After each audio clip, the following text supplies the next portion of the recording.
Hello, this is Math with Sittig, and today I'm going to be talking about two-dimensional figures and their areas. I am going to start with quadrilaterals and talk about the 4 quadrilaterals that you can find area in the same style. Then I'm going to talk about a trapezoid, which is the one quadrilateral that I'm going to talk about anyway that does not fit the mold. Then I'll also talk about triangles, circles, and polygons, although not necessarily in that order.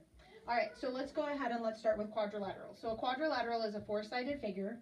I kind of put up the 4 most common ones that you see, at least in a geometry class. We've got square, which has 4 congruent angles, or 4 congruent angles and 4 congruent sides. A rhombus, which has 4 congruent sides, so it's almost like a slightly skew square. A rectangle, and then a parallelogram. All right, so there are several different equations. It's really up to you. I like to stick with base and height, and then I like to use it for all 4 of these.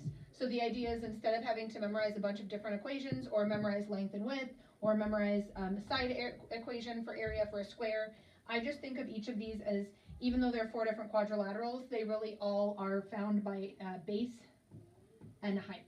So for the base, I'm just writing that this horizontal is the base. The horizontal doesn't have to be the base. That's just the most common way that you see it. And then the height is the vertical distance, or will be the vertical distance. It'll be the other directional distance, and it needs to be a right angle. It needs to form a right angle because that's the shortest distance. So for example, in the square, the height is already a side that's labeled. In a rhombus, this is not the height of the rhombus. The height of the rhombus would be if I started at the corner and walked a straight line up and formed 90 degrees. All right, it's kind of the idea is the height is shortest distance between the top and the bottom, but that's what gives you true distance between the top and the bottom. All right, so then this would be your height.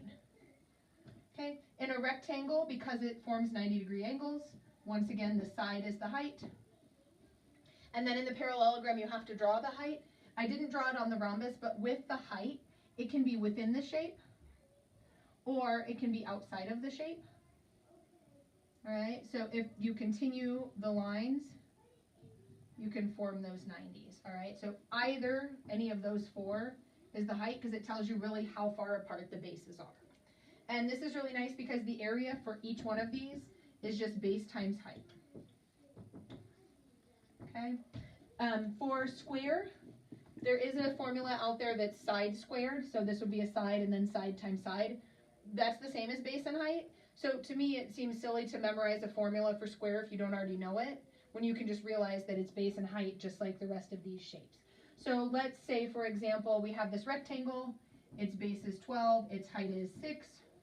You would find the area of the rectangle by taking 12 times 6. All right, 6 times 2 gives you 12, carry the 1. That gives you 72 units squared. It has to be units squared because this is units times units.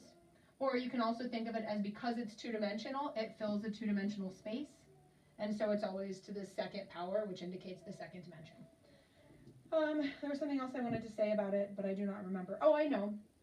The other way you'll sometimes see these problems is they'll give you one of the measures. So say they'll give you the base is 10, and then they'll say the area of the shape is 540 meters squared. And then they want you to go ahead and find the height. These are not drawn to scale. Keep in mind you can do that by just remembering that even though you weren't given the base and the height, the formula still remains the same, and you would just set it up to solve as if you knew the area, and then divide to find your height. Now, the one quadrilateral that I'm going to talk about that doesn't fit this is the trapezoid. The trapezoid doesn't fit this because it has bases of different sizes. So even though it's still a quadrilateral, the trapezoid is kind of the odd quadrilateral out. Okay, in a trapezoid you have 2 bases. You usually refer to one as base 1 and the other as base 2. They need to be the sides that are parallel to each other. Then you have to find the height again, and once again the height has to be a 90-degree straight line. Not really a straight line because all lines are straight, but a perpendicular line. All right, and there's your height. And then the formula is a little bit different because it's not just base times height anymore. You're still going to take base times height, but you have to combine the bases. And then, because you've combined the bases and you need to take more of an average of it, you have to divide by 2. Okay, so that's the way you would write it out in full. If you were going to write it out in shorthand, you do base 1 plus base 2 times height, divide by 2. Okay, next we're going to talk triangles.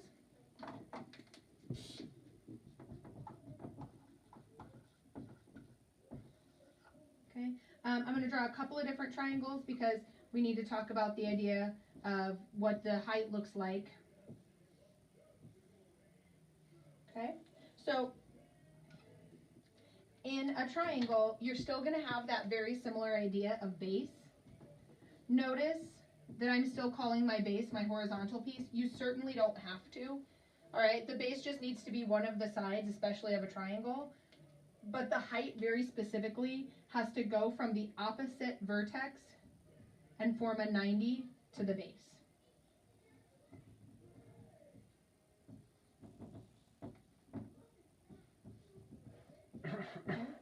And the equation for the triangle is one that students usually remember, at least remember the top of it or the part of it. This is base times height, divide by 2. The reason it's divide by 2 is because it takes 2 triangles to make up a quadrilateral. All right, and so its area is half of the quadrilateral. I'm going to do a couple of examples of trapezoid and triangles using numbers. Then I'm going to talk about polygons and circles. Okay, so base 1 plus base 2 times height, divide by 2. Base times height, divide by 2.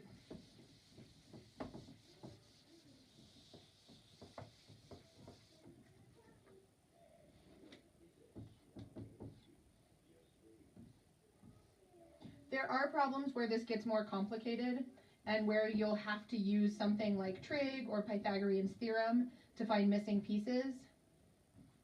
But for right now, I'm just going to do really straightforward problems.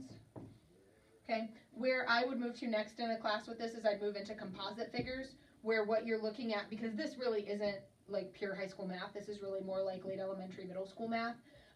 Where you would move to though from here is approximating things that aren't set in formula, and then also combining shapes to make composite, they're called composite figures. It's when you take several different shapes and put them together and having to find the area of that. If you have studied any sort of math or taken any sort of math test, you've probably seen those problems where they'll be like, here's the shape and here's the shape taken out of it, find the shape of the shaded area. And so you'll have to do like a combination of adding and subtracting areas.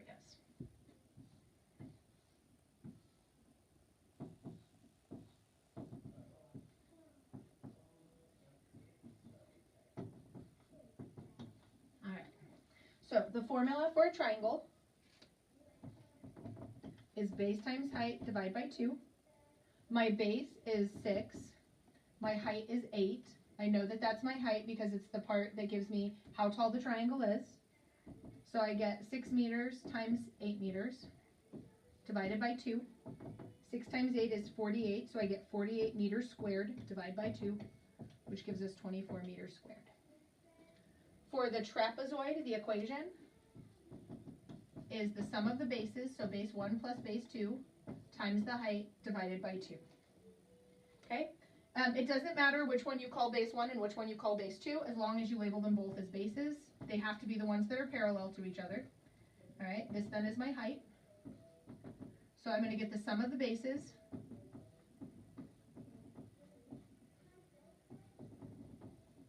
Now, sometimes people see the fact that I've got yards, yards, and yards, and they think, well, wait a minute, if you have that much yards, don't you have a cube? But be careful, these are adding together, so they're not multiplying to make 2 dimensions, they're still in 1 dimension, length. I'm saying this length in 1 dimension plus this length in 1 dimension, so I'm getting 16 yards times 4 yards divided by 2. I was going to say I don't know 16 times 4 off the top of my head right now, and I'm a little bit tired. But I can always cut that in half with the 2 if I want, so I'd really get 8 times 4. So that's 32 yards squared. You can always use a calculator too if you're not quite sure, but here's how the formulas work in just a nice generic area setting. Okay, now I'm going to talk about circles and polygons, and once again, there will be more complicated problems in life. These aren't the most complicated math problems. This is just kind of a nice quick overview of figures and their area. with the idea that as you move forward with this in a class, you would take it into deeper levels with more practice problems, and you would eventually take it into 3 dimensions. So if you find that you're like desperately trying to learn more complicated shapes and areas, and you want examples of that, you can always leave a comment and let me know. Polygons is the one that students sometimes haven't seen. Polygons, these generally work for any regular polygon. A regular polygon is a shape that has congruent sides and angles. So for example, when you picture an octagon, most people, the octagon that they picture is a stop sign, and that's a regular polygon because all 8 sides are the same and all 8 angles are the same. I'm just going to draw a pentagon because I'm not the most skilled artiste, and I don't want you to get distracted by how bad my drawing is. Now, there's a part in a polygon that you need in order to find the area, and that is this little length here called the apophthegm. Okay, every time I say it, I feel like a person with a lisp trying to say opossum. I always say I don't know where it came from. I'm sure I could look it up. I'm sure you could Google it. I'm sure it comes from a language that was not English initially. So what this is the length from the center of the polygon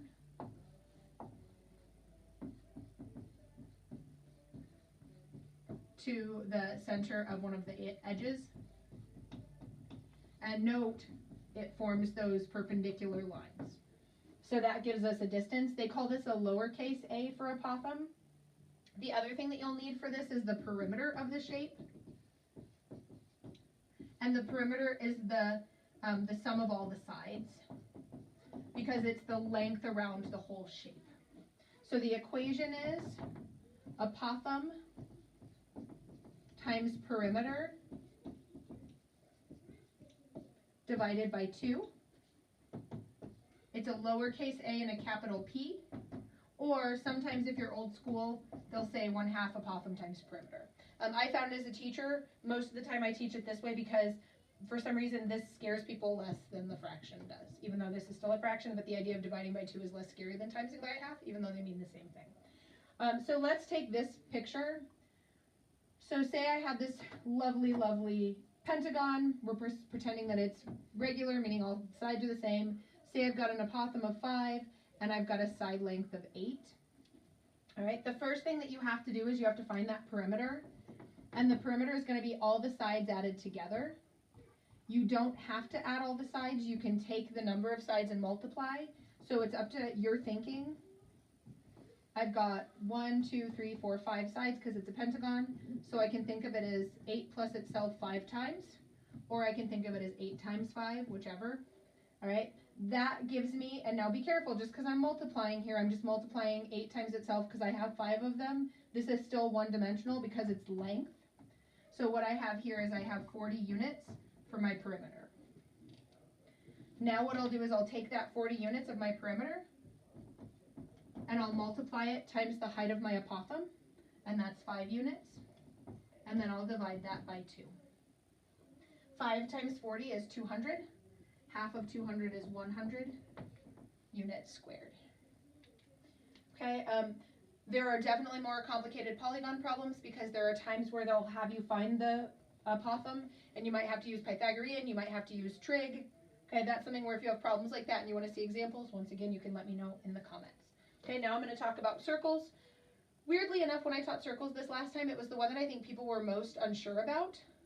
But circles generally are the easiest. I think it's the pi that throws people off, and I'm going to show you what I do with pi.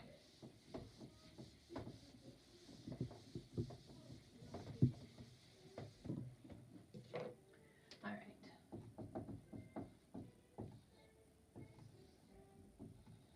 Now remember, all the way across is the diameter. Half of it is the radius. For area, you only need the radius. If you're given the diameter, just cut it in half. Okay, so the diameter is all the way across, and the diameter is twice the radius. All right. The area for a circle is pi times radius squared.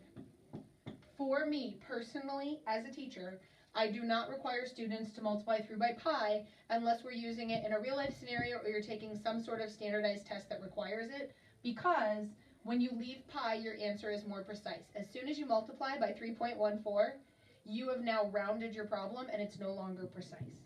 All right, so let's say we've got a circle with a radius of 7. All you're going to do is take and square that 7. That's where the unit squared comes in. So 7 times 7 is 49. Don't do anything with the pi, but include it. And then you've got your unit squared. Okay, so very quickly I'm going to write the formulas back up on the board just as the end. If you have any questions about area or there's anything else you want to see, any more complicated problems, things like that, let me know. Okay. So, quadrilateral, not the trapezoid. Area equals base times height. Okay. For the trapezoid, area equals base 1 plus base 2 times height divided by 2. For a triangle, area equals, I don't know why, sometimes I put in parentheses and sometimes I don't. It's just kind of weird habit. Base times height divided by 2. Polygon, regular. If it's irregular, it's a whole different ballgame. Area equals apothem times perimeter divided by 2. And then the last thing that I did was a circle. Circle is area equals pi times radius squared. Okay, you're more than welcome to subscribe to my channel. You can always like my math videos if that's what you're into. This was just a general overview for area. If you have any questions or concerns or comments or anything else you want to ask me about, you can always leave a comment below. Thanks so much and have a great day.